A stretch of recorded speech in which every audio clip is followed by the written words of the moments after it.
Hello. How you doing? Just starting a little fire, as usual. But yeah, welcome to Music Talk. I suppose we could hang out a little while, and I'll tell you a story. So let's do that, okay? Hey, so it's a cloudy Sunday here, and I was just thinking about something from my past. You know, I started playing bass when I was 9, and when I was 13, I wanted to work a summer job to earn enough money to buy a Rickenbacker, because my hero Paul McCartney played a Rickenbacker 4001 stereo bass. So at 13, I could go to the CETA program at the high school, and they might be able to find some work for me, which I did. I went there, and there was a guy that kind of interviewed me, and he'd find some work for me. It's starting to rain. So I began to tell this guy that I wanted to work the summer so that I could save enough money to buy a Rickenbacker, which at the time was like $400. That's a lot of money for back then. I wish they were that cheap still, but things change. So this guy, he tells me that, oh, you're a musician, huh? He goes, well, I've played saxophone professionally. I was like, oh, really? He goes, yeah, he goes, I used to, I had some like recording sessions with someone named Todd Rundgren. And I was like, he's like, have you ever heard of Todd Rundgren? And I'm like, no, I think maybe I've seen his albums before at the store. I really wasn't sure about that. And he said, well, he goes, don't ever buy his stuff because he was a jerk. That's what he said. Like, how would I know? I don't know. So, the funny thing is that after some time went by, I ended up buying one of Todd Rundgren's. It was Todd Rundgren's Utopia Live. And, I'm being a rebel. He's telling me not to buy it. And here I am, I go buy one. So, I mean, it's just somebody's opinion anyways. I mean, I'm not gonna, maybe this guy was a jerk. I don't know. So, I took that home, and I was like, the icon is on it, and Freak Parade, and the song Utopia. I was totally blown away. This is incredible. See, you can't listen to people sometimes, huh? Yeah, we should go for a walk. Raining out a little bit. It's not a great day for a walk, but what the heck. So anyways, things happen for a reason, this guy plants a seed in my head that, maybe I don't listen to this guy, Todd Rundgren. And sure enough, that's what I do. Anyways, I ended up buying all sorts of Todd Rundgren albums. And I noticed that every album was different. Well, the first two were similar. you know. But after that, everything changed. And he got into like progressive rock. And then he hit stuff like Hermit on Mink Hollow, a lot of, you know, love songs and whatnot. And, you know, he's a well-respected musician. Like his live album, he had like Hall & Oates and Stevie Nicks and Rick Derringer on it. And, I mean, really great stuff. And then, you know, of course, he got into like he did some rap albums and stuff in the 90s. And it's kind of funny because there was some older folks in there. You know, they know him for like Hello, It's Me and all those hits from the early days. And here he is, you know, rapping. But, you know, that was the cool thing about Todd. You know, he was never the same. He always changed it up. You know, maybe not all the people liked it, but I did. You know, I liked how he had that freedom. And you know that freedom that we should give artists, it's just irreplaceable. You know, back in the 70s, we had a lot of freedom, you know.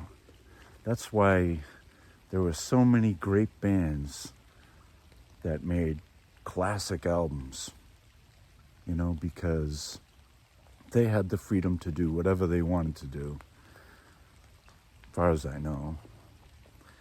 You know, you had Led Zeppelin doing just crazy music, and,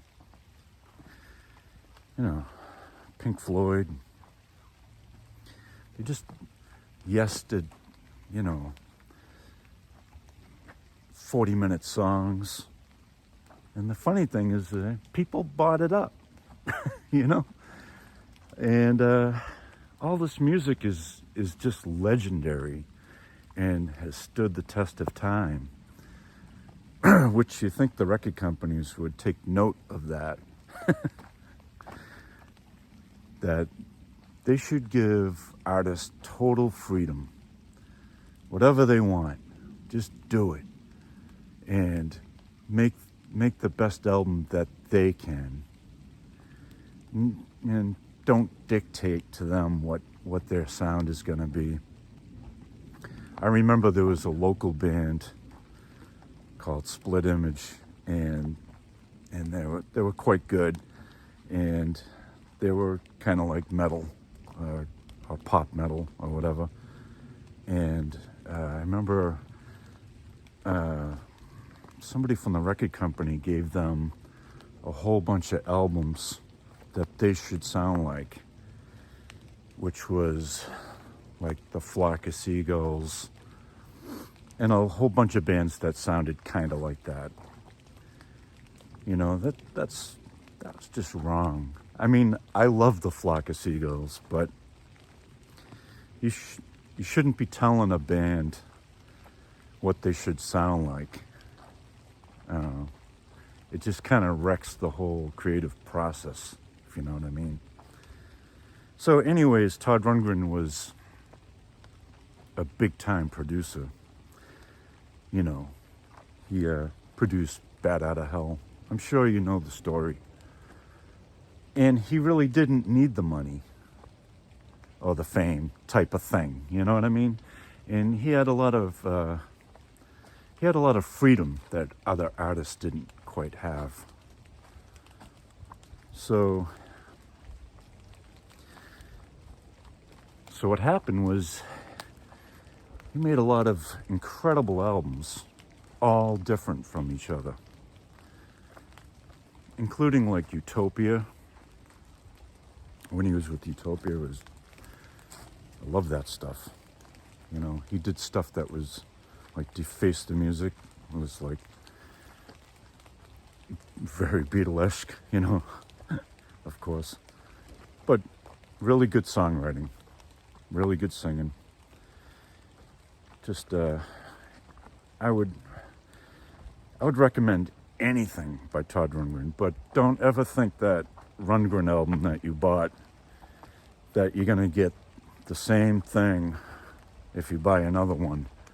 I mean, he was like vastly different. Anyways, going back to this guy that told me not to listen to him. Todd Rundgren became such a big inspiration for me. You know, he got me into songwriting, you know, that it made me feel like I could create any type of song that I wanted. And I love that freedom. You know, the cassette tape was like my blank canvas. Could do anything. And that freedom is, you just can't replace it.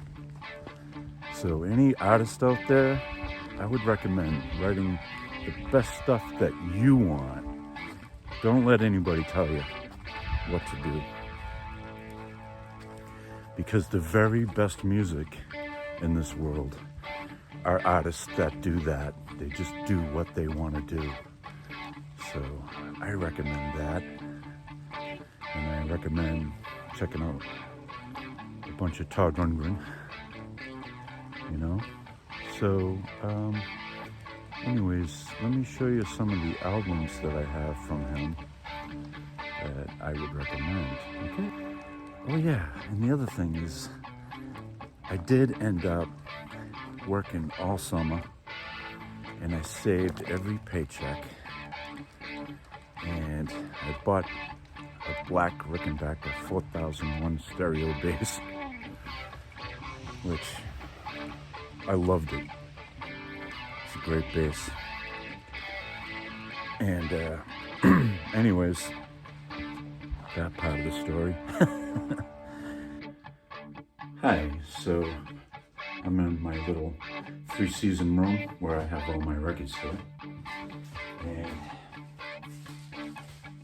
this is Todd's first album, We've Got to Get You a Woman. Like this album and this album, the second album, they're somewhat similar, and they had like Tony Sales and Hunt Sales bass and drums. Their father was a comedian. I forget his name. Anyways, great stuff. I mean, these are kind of mellow albums, and but creative. You know, really excellent music. Especially this one, Runt, the Ballad of Todd Rundgren. And some of my other favorite albums is this one. This is early too, Something Anything. Great album. And just showing you some of my favorites. Nearly Human. I saw this tour. I seen Todd like 6 or 7 times and met him a few times, got his autograph. And actually, I was such a big fan that when I was up the music studios where all the bands rehearsed, my name is Rod Johnson, and people up there used to call me Rod Tungren. I kind of looked like him. I had the same kind of hair back then, and kind of like that, you know. This is a great album. the ever popular Tortured Artist Effect. These albums are my favorites, and I would recommend any of these. Initiation, I mean, this album's incredible. Real Man's on this. And also, I've seen Utopia a few times too. Like this tour, and I saw this tour, Oblivion and POV. These two albums are just incredible. Love these albums. I mean, look at that drum set.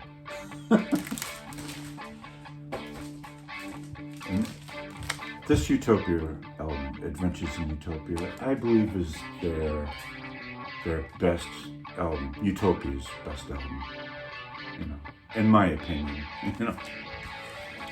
So, anyways, hey, what do you think of this, Chippy? Maggie, what do you think? What do you think of Todd Rundgren in Utopia? Is it good stuff? I think so.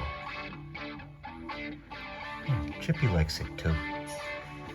So it's a lazy Sunday. Right, Chippy? Okay, doggy. Oh, you know, it's Sunday. What do you want? Okay. Okay.